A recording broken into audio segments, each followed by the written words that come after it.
गीता की भाषा लौकिक भाषा नहीं, गीता की भाषा समाधि भाषा है, गीता की भाषा ईश्वरीय भाषा है। इसलिए भगवान कहते हैं अहम कृष्णस्य जगता, सारे संसार के जितने हैं वस्तुएं उनका धारण करने वाला, उनको प्रकट करने वाला, उनको प्रभाव देने वाला, उनको शक्ति देने वाला मैं हूँ। और इस बात का समर्थन हमारे उपनिषदों ने किया, एतस्य वा अक्षरस्य प्रशासने गार्गे। यहाँ उमा और शंकर का संवाद में सुना रहा था, वह उपनिषद में गार्गी और याज्ञवल्क्य का संवाद हो रहा है। याज्ञवल्क्य गार्गी से कह रहे हैं एतस्य वा अक्षरस्य प्रशासने गार्गे सूर्य चंद्रमसौ विधृतौ तिष्ठतः। एतस्य वा अक्षरस्य प्रशासने गार्गे द्यावा पृथिव्यौ विधृते तिष्ठतः। एतस्य वा अक्षरस्य प्रशासने गार्गे प्राच्यो अन्या नद्याः स्यन्दन्ते श्वेतेभ्यः पर्वतेभ्यः। संस्कृत भाषा से बढ़कर कोई दिव्य भाषा नहीं, लेकिन कठिनाई हुई कि देश के 1000 वर्ष की स्वतंत्रता में हमारी उस भाषा का थोड़ा ज्ञान कम है।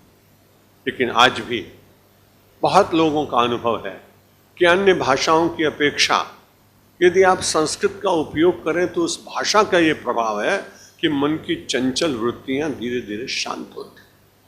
कई लोगों ने इस पर प्रयोग करके भी देखा है और उसमें कई बार सफलता भी मिली है। इसलिए अंग्रेजी में मंत्र क्यों नहीं साहब, पारसी में क्यों नहीं, उर्दू में क्यों नहीं?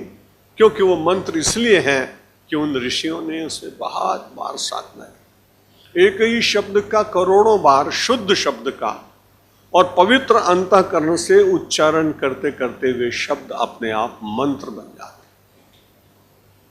और वो केवल संस्कृत के तो होते ही होते हैं, लेकिन कई बार व्यक्ति यदि संस्कृत भाषा न भी जानता हो लेकिन उसकी साधना हो, उसकी चित्त शुद्धि हो, तो कबीर की वाणी मनुष्य को प्रभावित करती है।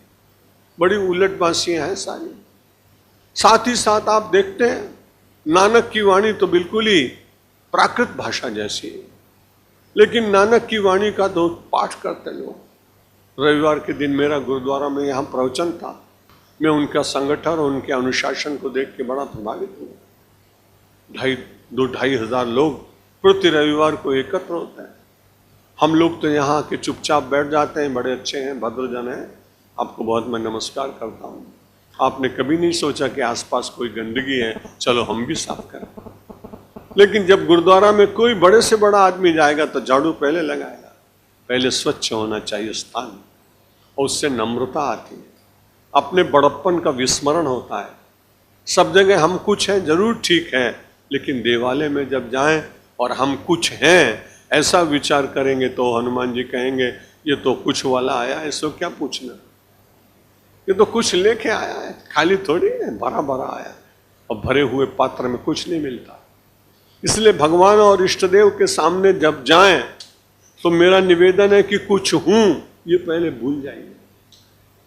जब आप भूल जाएंगे तो भगवान कहेंगे तुम कुछ नहीं हो, इसलिए मैं तुम्हें कुछ बनाऊं। तब परमात्मा की इच्छा से जो सृजन होता है, जो पदोन्नति होती है, जो यश मिलता है, जो वैभव मिलता है, उसके साथ ईश्वर की कृपा जुड़ी होने के कारण बुद्धि अशुद्ध नहीं होती।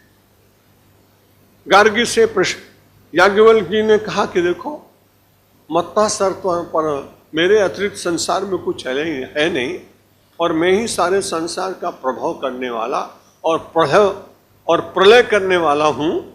तो उदाहरण देते हैं एतस्य वा अक्षरस्य, परमात्मा कैसा है? अक्षर। जब ये मैं प्रवचन करने के लिए आया तो अक्षरधाम वाले बड़े प्रसन्न हुए।